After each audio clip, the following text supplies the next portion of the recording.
السلام عليكم ورحمة الله وبركاته.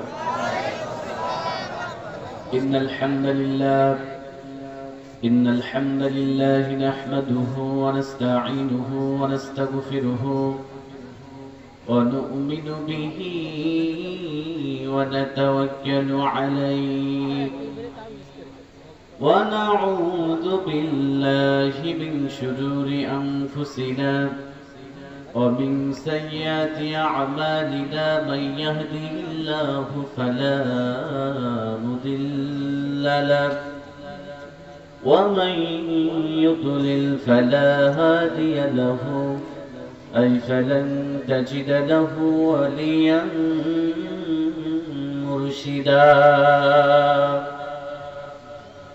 ونشهد أن لا إله إلا الله وحده لا شريك له والذي لا ضد له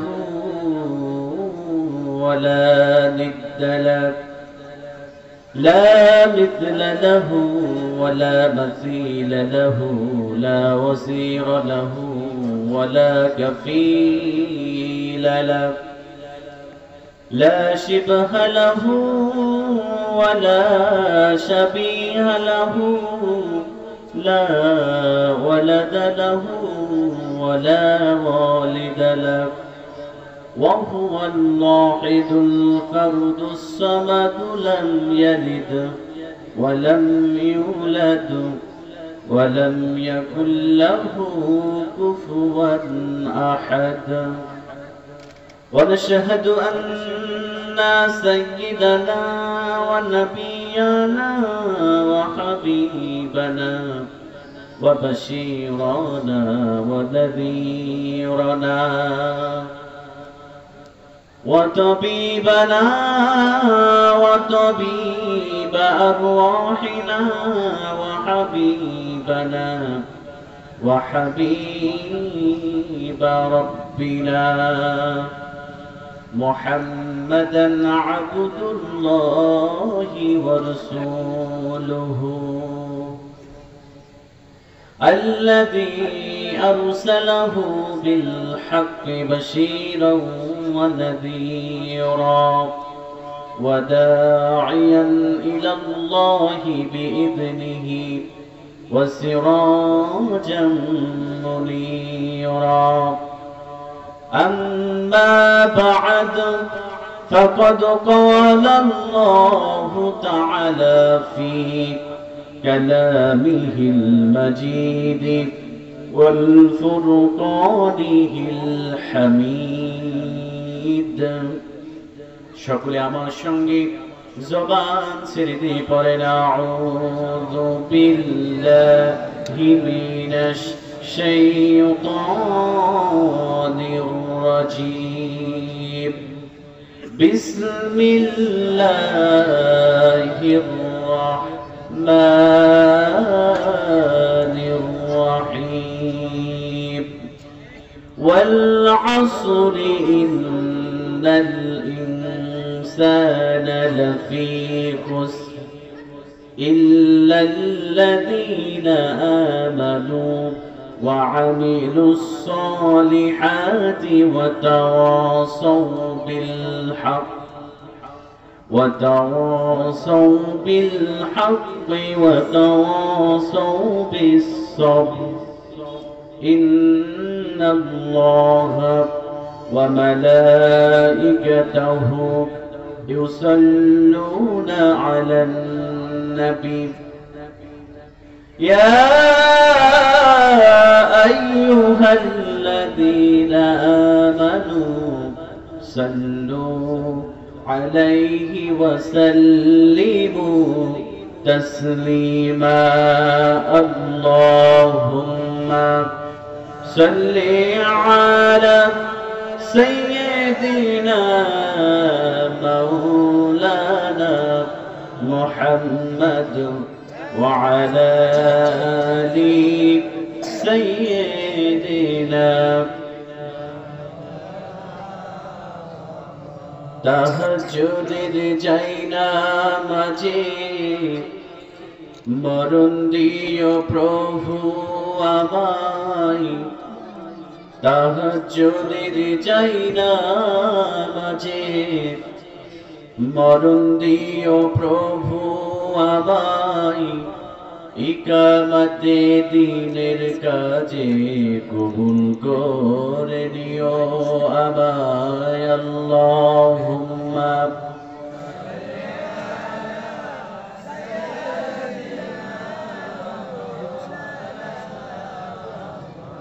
وعلى آل سيدنا رسولنا محمد بلغ الأولى بكماله كشف الدجى بجماله حسنت جميع وخصاله صلوا عليه وآله الحمد لله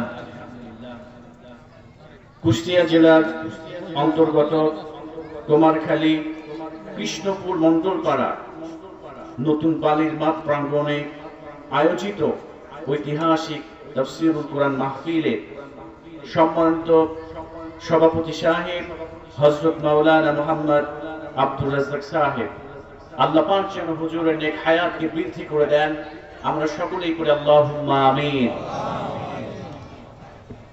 এরপরে মাহফিল পরিচালনার দায়িত্বে যিনি রয়েছেন জনাব মোহাম্মদ গোলাম সারোয়ার, সার্বিক ব্যবস্থাপনায় যিনি রয়েছেন আমার ছোট ভাই, আমার সঙ্গে যোগাযোগ করেছে হাফেজ মোহাম্মদ আব্দুল্লাহ আত-তামিম, আল্লাহ পাক যেন ছোট ভাইয়ের কণ্ঠকে দারাজ করে দেন। অত্যন্ত সুন্দর একটি গজল আপনাদেরকে উপহার দিয়েছে, ঠিক কিনা? আল্লাহ পাক যেন আমার তামিম ভাইকে ইসলামের জন্য, দ্বীনের জন্য, গোটা বিশ্বের জন্য কবুল করে নেন, সকলে পড়ে আল্লাহুম্মা আমিন। এরপরে আসর থেকে শুরু করে নিয়ে এখন পর্যন্ত আলোচনা রেখে ধন্য করেছেন হযরত মাওলানা মুহাম্মদ ওমর ফারুক সিরাজি। এরপরে আমার খুবই কাছের মানুষ, অল্পদিন পরিচয়, তারপরে মুহাব্বতের মানুষ, আমার প্রিয় ভাই হাফেজ হযরত মাওলানা মুহাম্মদ বিলাল হুসাইন ভাই, সর্বক্ষণিক এই মাহফিলের জন্য দাওয়াত দেয়া থেকে শুরু করে নিয়ে আমার সঙ্গে অনেক কন্টাক্ট করেছে, যোগাযোগ তিনি রেখেছেন। আমি ভাইয়ের প্রতি সন্তুষ্ট হয়ে গিয়েছি। আল্লাহ পাক যেন ভাইয়ের নেক হায়াতকে বৃদ্ধি করে দেন এবং কোরআনের জন্য, ইসলামের জন্য আল্লাহ পাক যেন কবুল করে নেন, সকলে পড়ি আল্লাহুম্মা আমিন। সামনে উপবিষ্ট আমার শ্রদ্ধাভাজন ব্যক্তিত্ব, স্কুল, কলেজ, ইউনিভার্সিটিতে পড়ুয়া আমার কলিজার টুকরা যুবক এবং তরুণ ভাইয়েরা, পর্দার অন্তরালে আমার স্নেহের, আমার সুনামধন্য সম্মানিতা মা এবং বোনেরা, সবাইকে আন্তরিক মোবারকবাদ, আরেকটিবার সালাম, আসসালামু আলাইকুম ওয়া রাহমাতুল্লাহি ওয়া বারাকাতুহু। আপনারা সবাই কেমন আছেন? আরেকটু জোরে বলেন, কেমন আছেন?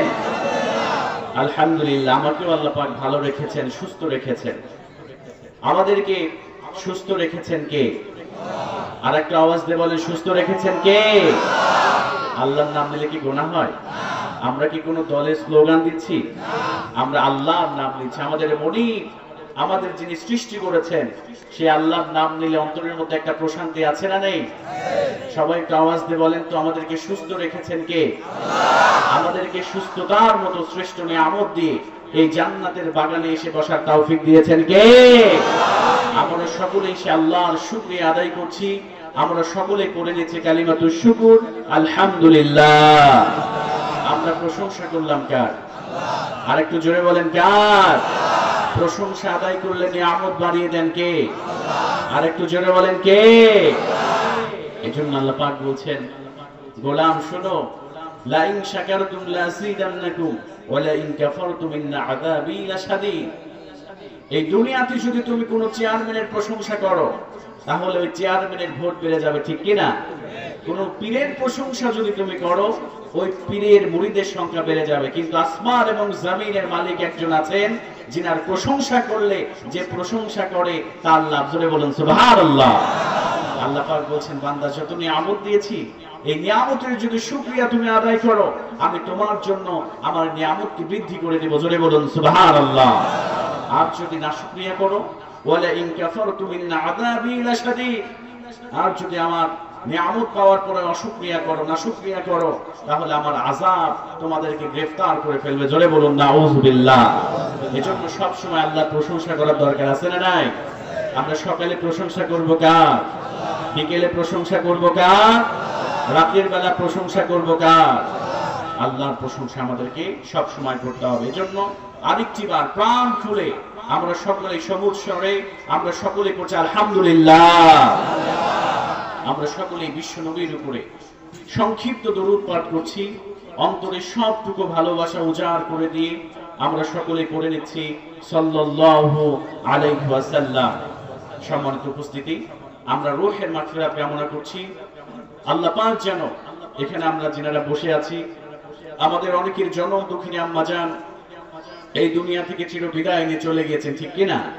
অনেকের জনম দুঃখী আব্বা জান এই দুনিয়া ছেড়ে চলে গিয়েছেন, কলিজার টুকরা সন্তান সন্ততি এবং যুগে যুগে যিনারা এই দিনের জন্য ইসলামের জন্য শাহাদাতের পেয়ালা পান করেছেন, আল্লাহ পাক যেন তিনাদের জীবনের সমস্ত গুনাহকে মাফ করে দিয়ে তিনাদের কবরকে আল্লাহ পাক যেন জান্নাতের বাগান বানিয়ে দেন। সকলে পড়ি আল্লাহুম্মা আমিন। আমার প্রিয় ভাইয়েরা, বেশি সময় লম্বা চড়া আলোচনা হবে না, সংক্ষিপ্ত সময়ের মধ্যে আমি আমার তেলাওয়াতকৃত সূরা থেকে আপনাদের সামনে কিছু কথা শেয়ার করব ইনশাআল্লাহ। আপনারা সবাই শুনতে রাজি আছেন তো ইনশাআল্লাহ? সবাই বলেন শুনতে রাজি আছেন তো ইনশাআল্লাহ? কারা কারা শুনবেন না দুই হাত তুলে দেখান। আপনারা শুনবেন না? আপনারা বুঝতে পারেন নাই? কিন্তু কোরআনের কথা শুনতে হবে আপনাকে ফুল কনসেন্ট্রেশন, আপনাকে পরিপূর্ণ মনোযোগ দিয়ে আপনাকে কোরআনের কথা শুনতে হবে, ঠিক কিনা? অমনোযোগী হয়ে কোরআনের কথা শুনলে হুজুর বলবে, পরের দিন সকালবেলা আপনার চায়ের দোকানে বসে শুধু হুজুরের গীবত করবেন, কথা বলেন ঠিক কিনা? এজন্য পরিপূর্ণ মনোযোগ দিয়ে কোরআনের কথাগুলো শুনতে হবে। আল্লাহ পাক কবুল করুন। সকলে পড়ে আল্লাহুম্মা আমিন। আমার প্রিয় ভাইরা, আমি কথা বাড়াচ্ছি না, আমি সরাসরি আলোচনায় চলে যাব ইনশাআল্লাহ। কথার শুরুতেই একটি প্রশ্ন আপনাদেরকে করতে চাই। আপনারা সবাই জবান ছেড়ে দিয়ে উত্তর দিয়ে বলেন তো দেখি, যে কোরআন থেকে আমরা কথা শুনতে এসেছি, এই কোরআনের মধ্যে কি কোনো ভুল আছে? এই কোরআনের মধ্যে কি কোনো সন্দেহ আছে? This is the book about which there is no doubt, a guidance for those conscious of Allah. জোরে বলুন আল্লাহু আকবার। এজন্য আল্লাহ রাব্বুল আলামিন বলেন, আমার গোলামেরা শোনো, এমন একটা কোরআন দিলাম, এমন একটা কিতাব দিলাম, যে কোরআনের মধ্যে আমি যা কিছু নাজিল করে দিয়েছি এই কোরআনের মধ্যে কোনো সন্দেহ নাই। জোরে বলুন আল্লাহু আকবার। এজন্য রব্বুল আলামিন বলেন, যালিকাল কিতাবু লা রাইবা ফীহি হুদাল লিল মুত্তাকিন। জোরে বলুন আল্লাহু আকবার। আল্লাহ রাব্বুল আলামিন বলেন, বান্দারে শোনো, এমন একটা কোরআন আল কারীম আমি নাজিল করলাম, এমন একটা কিতাব আমি তোমাদের জন্য নাজিল করলাম, যে কোরআনের মধ্যে কোনো সন্দেহ নাই, যে কোরআনের মধ্যে কোনো ভুল নাই।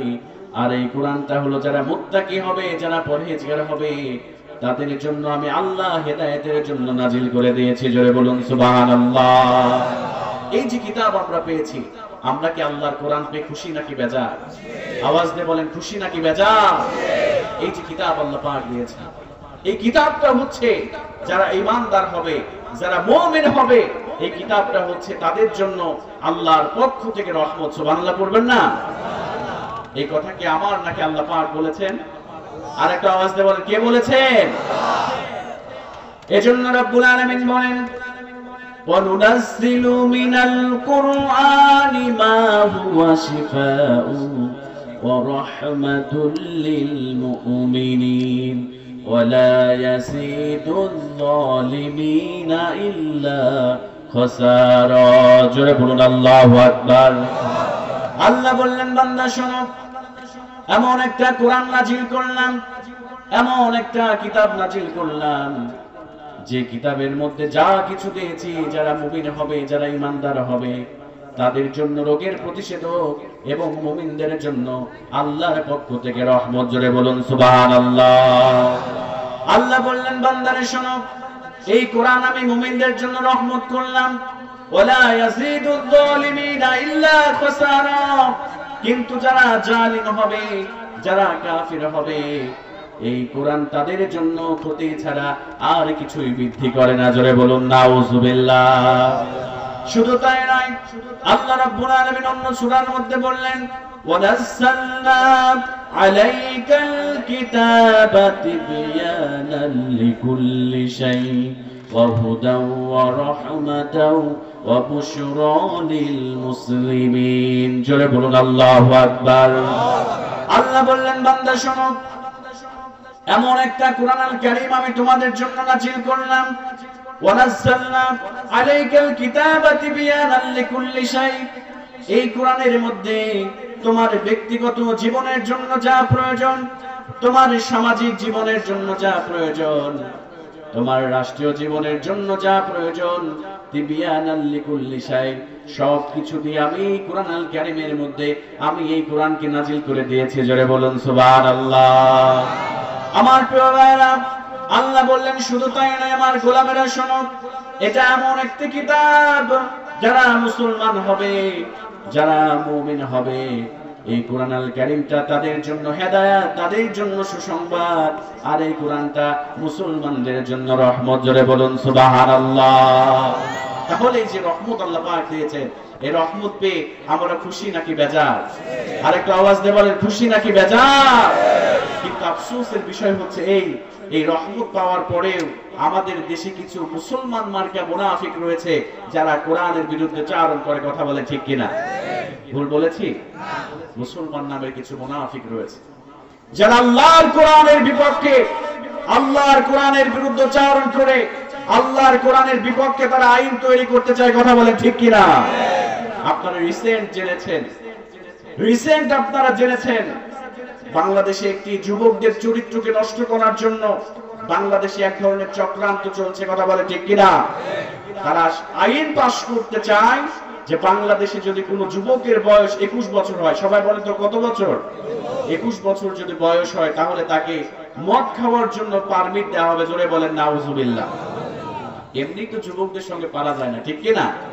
আগে দেখতাম বা আপনারা দেখেছেন, যদি কোনো যুবক সিগারেট বা বিড়ি খেত, যদি কোনো মুরব্বী রাস্তা দিয়ে আসতো, তাহলে সিগারেটটা ফেলে দিয়ে সে জঙ্গলের মধ্যে চলে যেত। কথা বলেন ঠিক কিনা? আর এখন যদি কোনো যুবক সিগারেট খেতে লাগে, মুরব্বী যদি আসে, পারলে সিগারেটটা টান দিয়ে ধোঁয়াটা মুরব্বীর মুখের উপরে মারে। কথা বলেন ঠিক কিনা? এরকম যুবক আছে না নাই?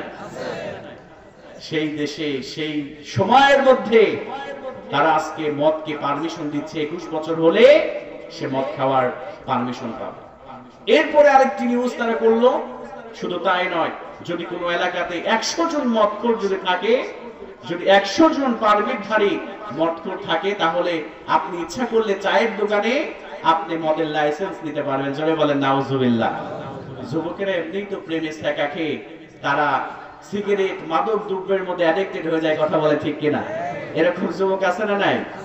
মেয়ের জন্য ছ্যাঁকা খেয়ে সে নিজের লাইফটাকে নষ্ট করে ফেলা। যুবক, তোমার জন্য আফসোস, তুমি একটা মেয়ের জন্য অনেক যুবক তাদের পড়াশোনা পর্যন্ত নষ্ট করে ফেলে, তারা ড্রাগ অ্যাডিক্টেড হয়ে যায়। কথা বলে ঠিক কিনা? তারা আইন পাশ করে যুবকদের চরিত্রকে নষ্ট করে দিতে চাচ্ছে। ভালো করে শুনে রাখেন, এখন যেমন করে মানুষ চায়ের দোকানে গিয়ে বলে এক কাপ চা দেন, আল্লাহ না করুক বাংলার জমিনে এমন একটা সময় আসতে যাচ্ছে, আল্লাহ না করুন, আপনারা তখন দোকানে গিয়ে যুবক আর চা চাবে না, বলবে ভাই এক কাপ মদ দাও। কথা বলে ঠিক কিনা? এক কাপ মদ দাও, সকালে কিছুই খায় নাই, মদ দিয়ে আমি নাস্তা করতে চাই। ঠিক কিনা বলেন? এজন্য আমার প্রিয় ভাইয়েরা, একটা প্রশ্ন আপনাদেরকে করতে চাই। আল্লাহ পাক যেটাকে হারাম বলে ঘোষণা দিয়েছেন, দুনিয়ার সমস্ত পার্লামেন্ট যদি সেইটাকে হারাম বলে ঘোষণা না দিয়ে সেইটাকে হালাল করতে চায়, সবাই আওয়াজ দিয়ে বলেন তো সেইটাকে হালাল হবে? আরেকটা আওয়াজ দিয়ে বলেন হালাল হবে?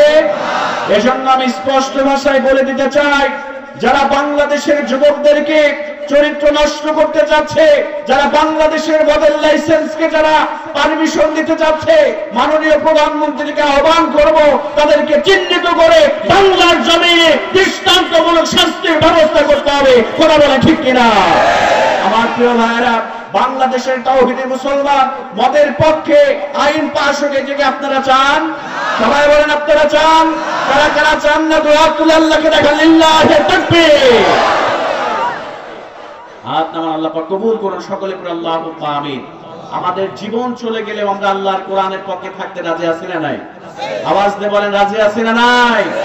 আমরা কে আওয়ামী লীগ বুঝি না, আমরা কে আওয়ামী লীগ বুঝি না, কে বিএনপি বুঝি না, কে জামাত ইসলাম বুঝি না, কে চরমনায়ের মুরিদ, কে বিএনপি, কে মানিকগঞ্জের মুরিদ, আমরা এইটা বুঝি না। যেখানেই দেখবো আল্লাহর কোরআনের বিরুদ্ধচারণ করা হচ্ছে, নবীর বিরুদ্ধচারণ করা হচ্ছে, ইসলামকে নিয়ে কটূক্তি করা হচ্ছে, আমরা দল মত নির্বিশেষে আমরা তাদের বিরুদ্ধচারণ করব, তাদের বিরুদ্ধে আন্দোলন করে তুলবো ইনশাআল্লাহ। আল্লাহ পাক কবুল করুন। সকলে পড়ে আল্লাহুম্মা আমিন। আমার প্রিয় ভাইয়ের, আপনাদের খারাপ লাগছে? কষ্ট হচ্ছে? আমার কথা কি কষ্ট হচ্ছে আপনাদের? আলোচনা চলবে ইনশাআল্লাহ। আল্লাহ পাক কবুল করুন। সকলে পড়ে আল্লাহুম্মা আমিন।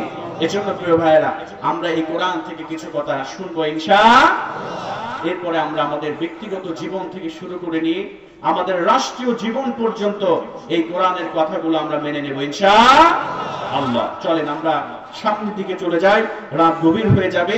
আমরা আলোচনা, আপনাদের ধৈর্য ত্রুটি আমি করব না, আমি আমার নির্ধারিত সময়ের মধ্যেই আমি আপনাদের সামনে কোরআন এবং সুন্নাহ থেকে কিছু কথা শেয়ার করব ইনশাআল্লাহ। আমার প্রিয় ভাইয়েরা, আমি আমার খুতবার শুরুতে পবিত্র আল কোরআন আল কারীম থেকে ছোট্ট একটি আয়াতে কারিমা, ছোট্ট একটি সূরা আমি তেলাওয়াত করেছি। এই সূরা আপনাদের আমি জানি অনেকের মুখস্থ রয়েছে, ঠিক কিনা? অনেকের মুখস্থ আছে না নাই? অনেকের মুখস্থ রয়েছে। প্রিয় ভাইয়েরা, এই আয়াত, যে আয়াতগুলো আমি পড়েছি, এই সূরা থেকে আমরা কিছু কথা শুনবো ইনশাআল্লাহ। সবাই রাজি আছেন তো? সবাই রাজি আছেন তো ইনশাআল্লাহ? আমরা যে সূরাটি থেকে কথা শুনবো, সেই সূরাটির নাম হচ্ছে সূরাতুল আসর। সবাই বলেন তো সূরার নাম কি? সবাই বলেন, আওয়াজ দিয়ে বলেন, সূরার নাম কি? সেই সূরাটির নাম হচ্ছে সূরাতুল আসর। এই সূরা থেকে আমরা কিছু কথা শেয়ার করবো ইনশাআল্লাহ। আমরা যে সূরা থেকে কথা শুনবো, এই সূরাটি হচ্ছে মাক্কি সূরা। সবাই বলেন তো কি সূরা? আর একটু আওয়াজ দিয়ে বলেন কি সূরা? এই সূরাটি হচ্ছে মাক্কি সূরা এবং এই সূরাতে মোট আয়াত রয়েছে 3টি। সবাই বলেন তো কয়টি? 3টি আয়াত বিশিষ্ট 14টি বাক্য এবং 68টি অক্ষরের সমন্বয়ে আল্লাহ পাক ছোট্ট একটি সূরা আমাদের জন্য উপহার দিয়েছে। আল্লাহ পাক সুবহানাহু ওয়া তাআলা ছোট্ট সূরা হলেও এর তাৎপর্য, এর গুরুত্ব অনেক বেশি। জোরে বলুন সুবহানাল্লাহ। আমরা এখানে যারা বসে আছি, আমরা কি সবাই আল্লাহর জান্নাতে প্রবেশ করতে চাই? সবাই বলেন প্রবেশ করতে চাই। আমরা মনে করি দুনিয়াতে যার অনেক টাকা পয়সা, যার 5 তলা বাড়ি আছে, যার ব্যাংকে কোটি টাকা আছে, যার এসি গাড়ি আছে, আমরা মনে করি আল্লাহর জমিনে তারা সফল, ঠিক কিনা? কিন্তু আল্লাহ পাক সুবহানাহু ওয়া তাআলা বলছেন, বান্দারা এটা মনে করো না, লা ইয়াসতাউই আসহাবুন নারি ওয়া আসহাবুল জান্নাত, আসহাবুল জান্নাতি হুমুল ফাইজুন। জোরে বলুন আল্লাহু আকবার। আল্লাহ বলছেন, the people of paradise and the people of hellfire, the people of paradise ultimate success in life. সুবহানাল্লাহ পড়েন। আল্লাহ পাক বলছেন, যারা জান্নাতি আর যারা জাহান্নামী তারা কখনো সমান হতে পারে? যারা আল্লাহর জান্নাতে প্রবেশ করবে তারাই প্রকৃত সফলতা অর্জন করবে। জোরে বলুন সুবহানাল্লাহ। এজন্য আমরা সবাই আল্লাহর জান্নাতে যেতে চাই নাকি জাহান্নামে যেতে চাই? আওয়াজ দিয়ে বলেন, কোথায় যেতে চাই? আমরা সবাই আল্লাহর জান্নাতে আমরা প্রবেশ করতে চাই। চলুন আমরা আজকে যে সূরা থেকে কথা শুনবো, আমরা যদি এই সূরা অনুযায়ী আমল করতে পারি, আল্লাহ পাক আমাদেরকে তিনার জান্নাতি বান্দা এবং বান্দী হিসেবে আল্লাহ পাক কবুল করে নেবেন। সকলে পড়ে আল্লাহুম্মা আমিন। আমার প্রিয় ভাইয়েরা, আল্লাহ পাক সুবহানাহু ওয়া তাআলা এই সূরার প্রথমেই আল্লাহ পাক একটি জিনিসের কসম করেছেন। সবাই বলেন তো কিসের কসম করেছেন? একটি জিনিসের কসম আল্লাহ পাক করেছেন। আপনাদেরকে একটি প্রশ্ন করতে চাই, যে জিনিসটাকে কসম করে বলা হয় তার গুরুত্ব বেশি নাকি কম? আওয়াজ দিয়ে বলেন, বেশি নাকি কম? অবশ্যই বেশি। এজন্য রব্বুল আলামিন পবিত্র কোরআনুল কারীমের মধ্যে একবার নয়, দুইবার নয়, একটি সূরার সামনে নয়, দুইটি সূরার প্রথমে নয়, রব্বুল আলামিন প্রত্যেকটা সূরার মধ্যে আল্লাহ রাব্বুল আলামিন 114টি সূরার মধ্যে 15টি সূরার প্রথমে আল্লাহ কসম করেছে। জোরে বলুন সুবহানাল্লাহ। আল্লাহ রাব্বুল আলামিন কোন সূরার প্রথমে বললেন ওয়াদ-দুহা ওয়াল-লাইলি ইযা সাজা, আল্লাহ দিনের কসম করলেন, রাতের কসম করলেন। আবার আল্লাহ কোন সূরার প্রথমে বললেন ওয়াত-তিন ওয়াজ-যাইতুন ওয়া তুরি সিনিন ওয়া হাযাল বালাদিল আমিন। আল্লাহ আবার কোন জায়গায় তিনের কসম করলেন, যাইতুনের কসম করলেন। ঠিক একই ভাবে রব্বুল আলামিন এই সূরার প্রথমে আল্লাহ সময়ের কসম করে আমাদেরকে সতর্ক করে দিচ্ছে। জোরে বলুন সুবহানাল্লাহ। এজন্য রব্বুল আলামিন বলেন ওয়াল আসরি ইন্নাল ইনসানা লাফি খুসর। জোরে বলুন আল্লাহু আকবার। আল্লাহ বললেন বান্দারে শোনো, আল্লাহ রাব্বুল আলামিন ওয়াল আসর বলে সময়ের কসম করলেন। আল্লাহ রাব্বুল আলামিন সময়ের গুরুত্ব বোঝানোর জন্য এখানে প্রথমেই সময়ের কসম করে আমাদেরকে সময়ের গুরুত্ব তিনি বুঝিয়েছেন। জোরে বলুন সুবহানাল্লাহ। আল্লাহ সময়ের কসম করে আমাদের জন্য যে টাইম কতটা গুরুত্বপূর্ণ আল্লাহ পাক এইটা বুঝিয়েছেন। সুবহানাল্লাহ পড়বেন না? একবার চিন্তা করেন আল্লাহ রাব্বুল আলামিন সময়টা আমাদের জন্য কতটা গুরুত্বপূর্ণ।